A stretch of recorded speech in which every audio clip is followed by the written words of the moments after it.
Amen. Magandang araw po sa inyong lahat. Ang katanungan ito ay galing po kay JB Gampong. Basahin natin. Sino si Juan? Bakit siya nagsasalita ng salita ng Diyos? Siya ba ang Diyos? Tanong lang po. Magandang araw po sa inyong lahat. Itong katanungan pong ito ay masasagot po natin. Magkaroon lang muna tayo ng intro. Welcome back po muli sa ating channel, God's Word, Read the Scriptures. Subscribe now. Ngayong araw na ito ay para mabigyan po natin ng kasagutan yung tanong po ni JB. Ito po ang ating mababasa sa banal na kasulatan. Basahin natin. Ito po yung sulat ni Apostol Juan sa kanyang mga aklat na aklat ng pahayag, Kabanata 1, Talata 1. Ang apokalipsis ni Hesus Kristo na ibinigay ng Diyos sa kanya upang ipahayag sa kanyang mga alipin. Sa makatuwid ay ang mga bagay na nararapat mangyaring madali at kaniyang ipinadala at ipinaalam sa pamagitan ng kanyang anghel sa kaniyang alipin na si Juan. Meaning, dito sa ating binasa, alipin po pala si Juan. Ano ho? Hindi siya Diyos. Ipinahayag sa kanya ng ating Panginoon Kristo yung nanggaling sa Ama na mga mensahe, yung mga aral at turo na mula sa Ama na ipinagkatiwala sa kanyang anak upang dalhin dito sa ating mundo. Ngayon, para mas lalong malaman ng mga aliping ito na si Juan, ipinahayag sa pamagitan ng anghel yung mga aral at turo.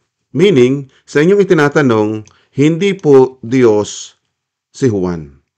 Nagdadala din po siya ng mensahe na mula sa Diyos. Kaya nga po siya ay nagsasalita ng salita ng Diyos, hindi manggagaling sa kanya yung mga aral at turo. Malinaw po ba? Kung naiintindihan niyo po ito, ay salamat po.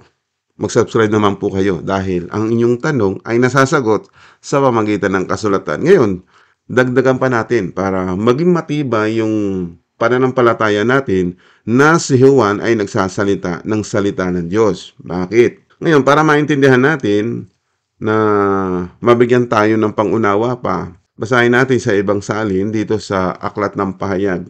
Yung binasa natin kanina, Apokalipsis, di ba?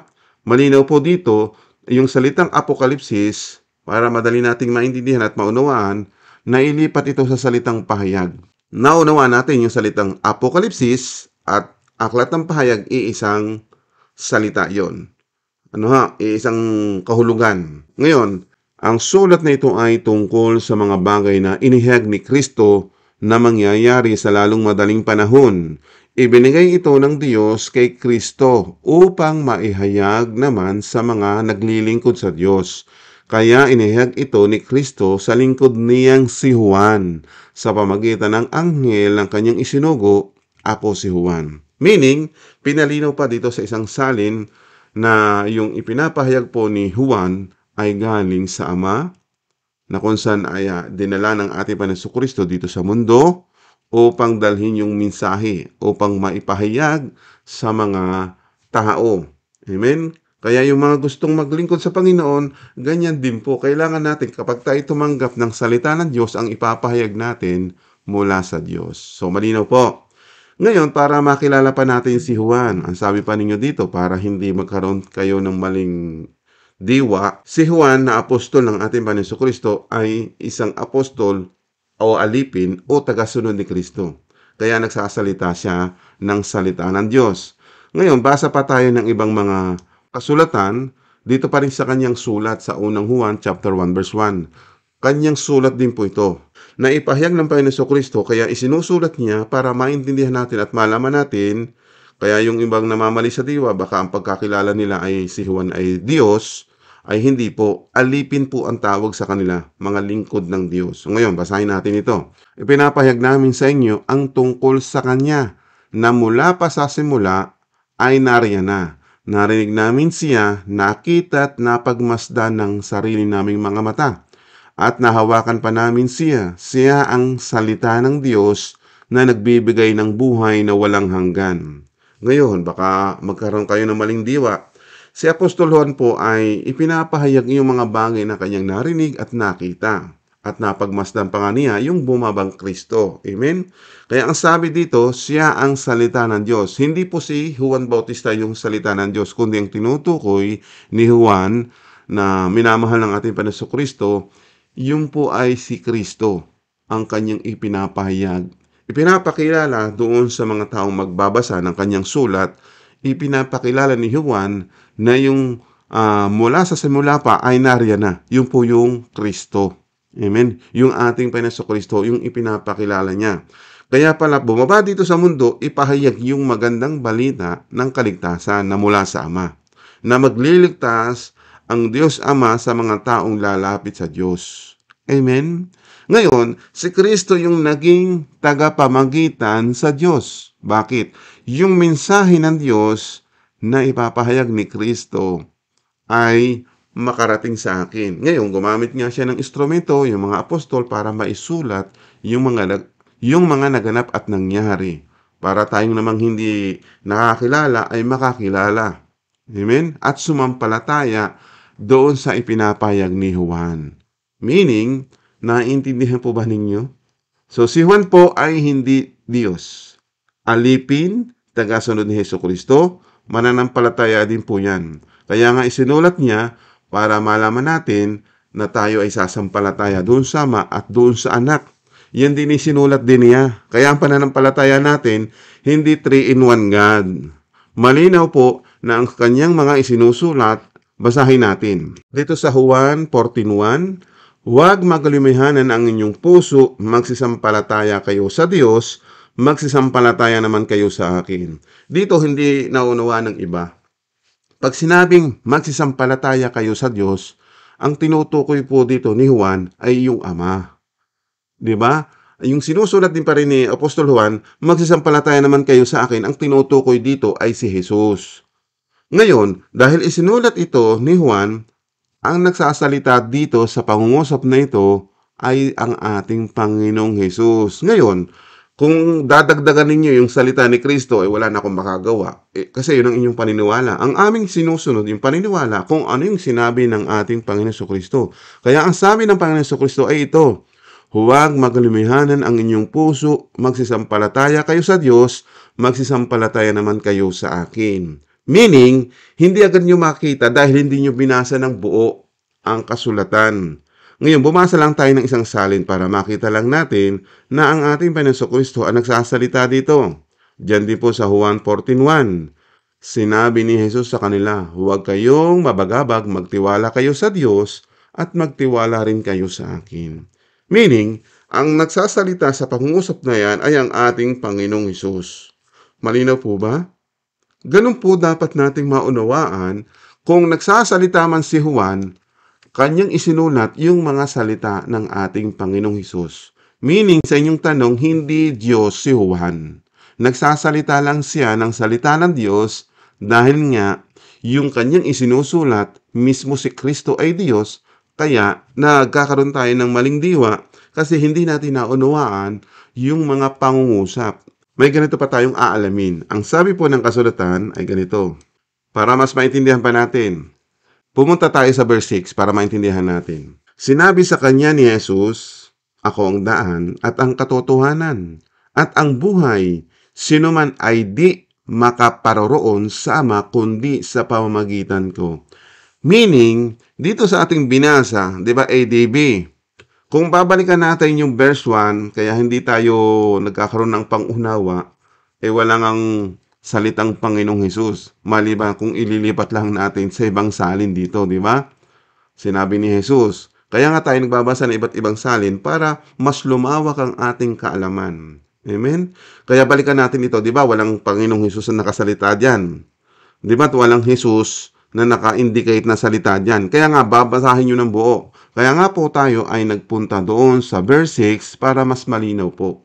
Kung dire-diretso ang pagbabasa ninyo, matatagpuan ninyo na si Jesus ang nagsasalita sa pangungusap na yan, hindi si Juan. Si Juan, ang gawain niya ay nakinig siya at isinulat niya sa kanyang mga aklat. Kaya merong aklat ng Ebanghelyo. Ang aklat po ng Ebanghelyo mula kay Mateo, Marcos, Lucas at Juan.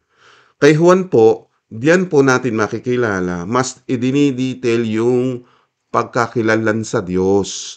Naka-details po diyan para makilala mo yung Ama na makapangyarihan sa lahat. At yung anak ng Ama, ipinapakilala din po dito ni Juan. na ang ating Panginoon Jesucristo. Amen? Kaya ang sinasabi dito sa 14:6, para maintindihan natin, ang sabi ni Jesus, sinabi sa kanya ni Jesus, "Ako ang daan at ang katotohanan at ang buhay. Sino man ay di makaparoroon sa Ama kundi sa pamamagitan ko." Meaning sa talatang ito, no, para maintindihan natin, ang ating sasampalatayanan ay yung Ama at yung Anak. Kung babalikan po natin dito sa Juan 14:1. So wala tayong idadagdag. Kung ano yung sinabi po ng ating Panginoong Hesus, yun ang ating sasampalatayanan. Amen? Kaya nga walang 3-in-1 God. Kung kayo naniniwala doon, di hahayaan ko po kayo dahil yun ang inaituro sa inyo. Ngayon, kung tayo magpapaturo sa kapahayagan ng ating Panginoon Jesucristo, doon tayo sasampalataya sa kanyang mga salita. Sapagkat sinabi mismo ng ating Panginoong Jesucristo. Ngayon, bakit ba kayo nagkakamali? Ay ganito po yan. Kasi dito po rin sa 14:26 naman tayo pupunta. Titingnan natin. Kaya nagkakamali po kayo na kung saan sinasabi ninyo na merong 3-in-1. Ang nagsasalita, ngayon, para maintindihan natin yung salitang Santong Espiritu, ipapakilala din ito sa atin ni Juan. Basahin natin dito sa verse 26. Mag-jump na rin po tayo para maintindihan natin.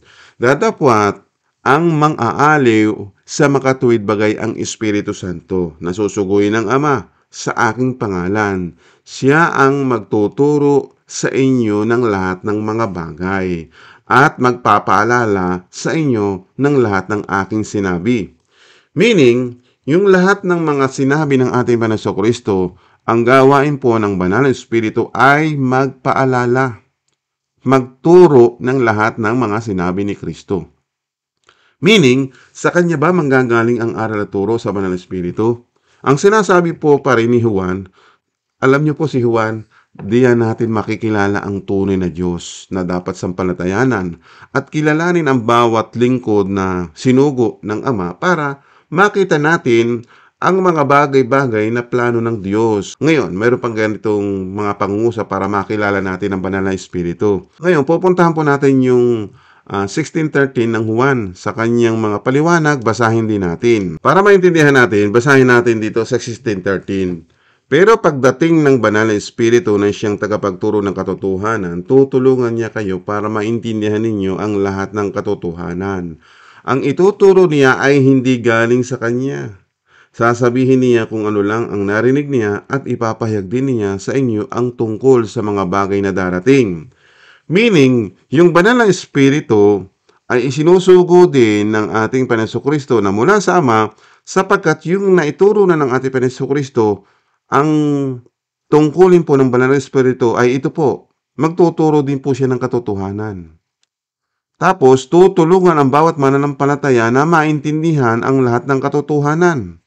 At ang ituturo ng Banal na Espiritu ay hindi galing pala sa Kanya, kundi yung lang sasabihin niya, yung mga narinig niya. At yung ipapahayag niya, yun din ang kanyang sasabihin at maging yung mga bagay na darating. Meaning, ang Banal na Espiritu, ang tungkulin niya ay magpaalala, aliwin, tulungan ang bawat mananampalataya na maintindihan. Kaya nung umalis ang Panginoon Jesucristo, bumalik sa langit, yung mga apostoles o mga lingkod ng Diyos ay nagsasalita sila sa tulong din pala ng Banal na Espiritu.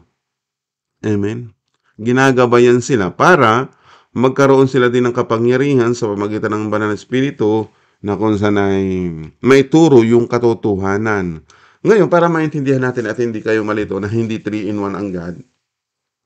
Hindi 3-in-1 yung God. Ganito po yan. Ipapaunawa sa atin ito sa verse 14. Puntahan natin. Pararangalan niya ako dahil sa akin manggagaling ang lahat ng ipapahayag niya sa inyo. Meaning, ang karangalan na dapat marinig natin ay manggaling kay Kristo. Yung lahat ng sinabi ng Banal na Espiritu, kaya sabi dito, pararangalan niya ako dahil sa akin nanggaling ang lahat na ipinapahayag sa inyo. Tandaan po ninyo, ganito yan para maintindihan natin. Ang lahat ng nasa Ama ay nasa akin. Meaning, yung authority na galing sa Ama ibinigay sa Anak. Malinaw po. Kaya sinabi kong sa akin manggagaling ang lahat ng ipapahayag sa inyo. Naintindihan po ninyo? Kaya ang banal na espiritu, nagpapahayag siya, ang kapahayagan yun ay mula sa authority ng anak na ibinigay ng ama. Malinaw po dito, basahin natin. Ang lahat ng nasa ama ay nasa akin. Kaya sinabi kong nasa akin, manggagaling ang lahat ng ipapahayag niya sa inyo. Yung ipapahayag po ng banal na espiritu ay nanggaling sa ama at sa anak. Malinaw po yun. Kaya pag ikay sumampalataya, ano po? Pag ikay sumampalataya, balikan natin yung 14:1. Huwag magalimihanan ang inyong puso. Magsisampalataya kayo sa Diyos, magsisampalataya kayo sa akin. Kaya dito, sa pagdating po sa verse 15, ano po, ng 16:15, ang lahat ng nasa ama ay nasa akin, kaya sinasabi kong nasa akin, manggagaling ang lahat ng ipapahayag niya sa inyo. Kaya lahat po na magiging lingkod ng Panginoon o isusugo ka man ay hindi manggagaling sa inyong sarili. Kailangan manggaling sa ama at sa anak.